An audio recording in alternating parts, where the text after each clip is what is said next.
Welcome to the program. I'm Michael Droege, the Association of Realtors president. You're outgoing president, Michael. We're going to miss you, but why don't you, year in review, how did it go for you, and any final thoughts for this fine group of folks you've been leading? You know, it's been a real pleasure to serve the Alaska Association of Realtors, and it's kind of bittersweet because, you know, as much time and energy as it takes, it's very satisfying. And I try to kind of talk with the groups about that when I go to visit the different associations, that, you know, you'll get more out of serving the board than you'll ever put into it. And even though there's time and energy and effort involved, what you get out of it through networking and associations and knowledge is just priceless.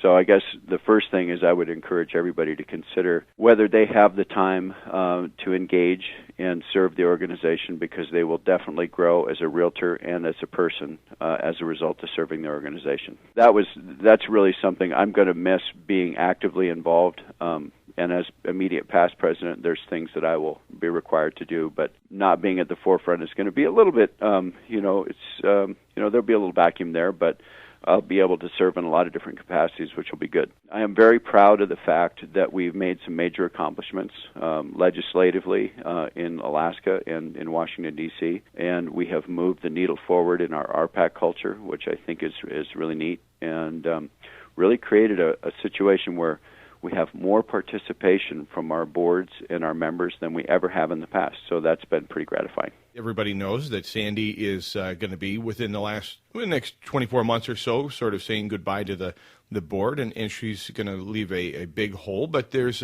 somebody new coming on board as well. Chelsea Westerberg, from who a lot of us in South Central Alaska know from Homes and Land, was a handpicked choice of Sandy's. We always figured that we knew that Sandy was going to want to retire at some point in time, and for those who are just kind of picking this up, that's Sandy Ehrenman, the executive director of the Alaska Association of Realtors.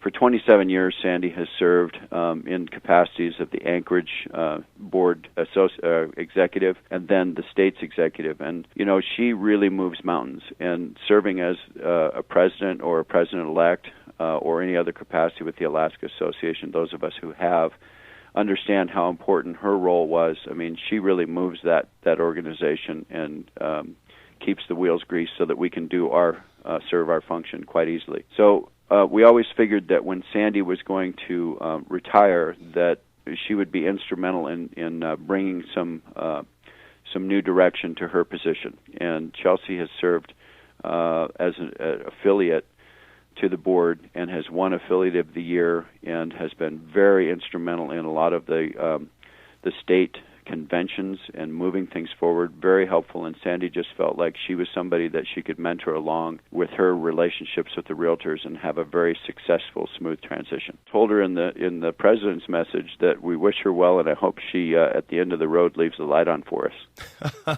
A little Tom Bodette end of the road humor there. I like that. An homage to Homer. We appreciate it. You bet.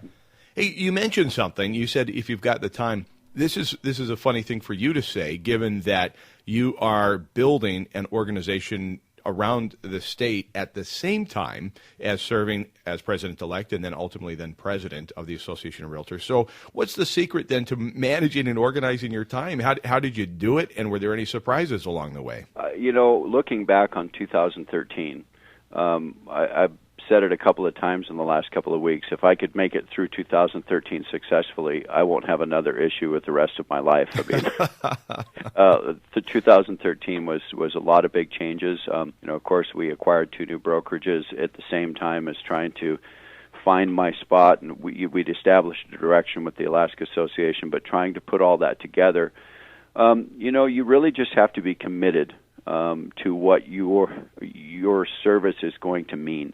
You have to be committed to the goals that you set, not only for the association, but in your personal business and in my case, the overall company's business.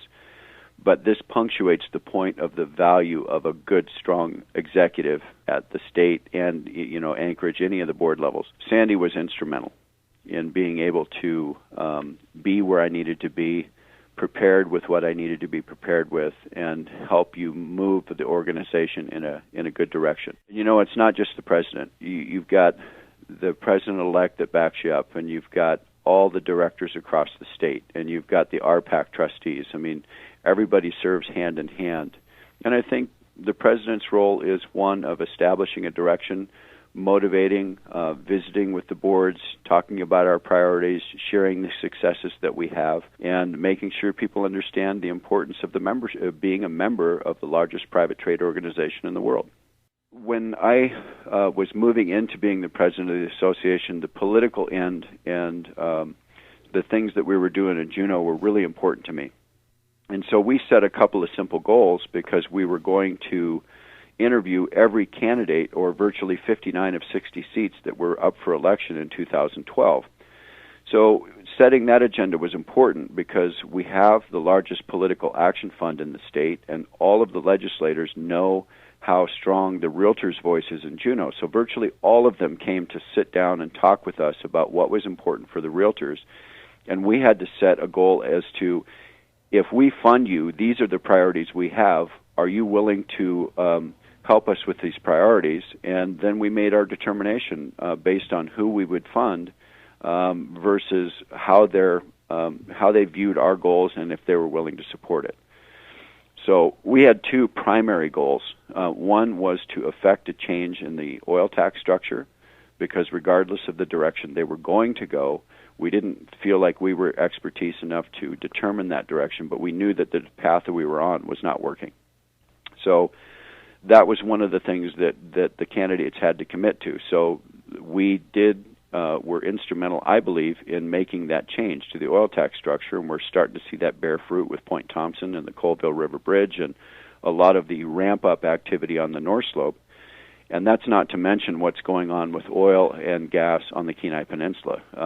It's going to be a very strong growth area in 2014 and beyond. So that was the first priority.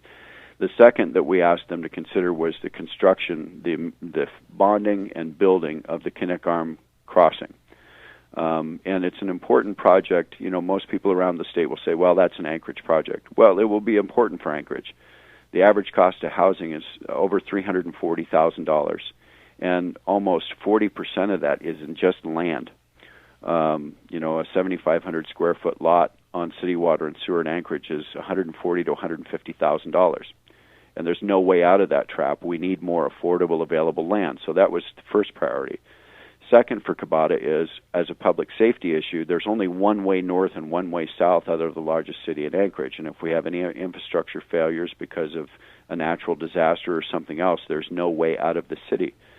The third consideration is it is a transportation corridor that will cut off a significant amount of time to the second largest metropolis in Alaska, which is Fairbanks. It'll cut a couple of hours off of the commercial commute for goods and services to that market. And infrastructure builds economy. So rather than the state paying for fish plants that they sell for discounted prices, dairy farms they can't support, grain silos that didn't go anywhere, and prisons that were not fully vetted and opened with a $75 million operational deficit, the state should be building railroads, bridges, pipelines, things that are infrastructure and will create economy. So those were two big priorities, and we were very close in getting the Kinnick Arm Bridge funded in the capital budget in 2013, and we have a lot of pressure on the legislature. I've met with the governor twice. I've met with Mayor Sullivan in Anchorage about their commitment to the project. The governor has said if we get the bill passed or help get the bill passed, he will sign it to bond and build that bridge immediately. So those two priorities, I thought we needed to throw our political muscle behind big legacy projects, because most of our issues that we have, the legislative issues that realtors normally have, are consumer protection. We don't ask for any money. They're very easy for us to get accomplished. So we just thought it's time for us to put our muscle behind bigger issues. Well, two things I'd like you to do in summation here, Michael. One is just a couple of sentiments there for the incoming President Patty Cohn, and then if you could take us out with a little Jack Nicholson, because I don't know if people know how good of an impression you do there. So a little bit for Patty, and then we'll hear from Jack. Well, first of all, I'd like to thank an unsung hero in our association, which is Dave Summer. Dave's been very instrumental in our legislative direction, and Dave is always instrumental in making sure that we're up to speed and is a really great voice for the legislature. Errol Champion's going to kind of take over some of that role, and Dave has been just a champion of the realtor issues. So I wanted to give him a heads up and kudos to all the things that he's done. For Patty's a very energetic woman. She's been very involved in the Alaska Association for quite some time. Patty has been an extraordinary RPAC trustee and has really helped establish a new culture in Alaska of moving that needle forward and making sure people understand what RPAC means, why it's important to belong to RPAC, why it's important to invest in our legislative direction. And for that, her and Janice have done a great job. I could not thank them enough for what they've done. All of the RPAC trustees across the state have done an exemplary job, which is why we are the #1 RPAC organization in the nation. And while we set a goal of 100% participation of our members, we did not reach that, but we reached 65%, which is the highest participation rate of any association in the United States of America. They have done a fantastic job. Patty is, she's just going to have a grand adventure. And I know that she'll bring a lot of great energy, a lot of great direction, a lot of great leadership to the organization. And congratulations to her on her new position. And would you be willing to share your Jack Nicholson impression with us? It's just about the same thing I said when I was coming in. Now I can say it about being the most coveted position in the state, immediate past president. And I'll just say this: wait till they get low to me. Thank you, Michael Droege. Chris, I appreciate it, and I'm looking forward to having you stepping in. People may or may not be aware that you are the president-elect of the State Association, and I'm really pleased to see you in the leadership position because I know you'll take the organization to brand new heights. Or depths. I have confidence in you. Thank you, Michael Droege. Appreciate it. All right, thanks a bunch.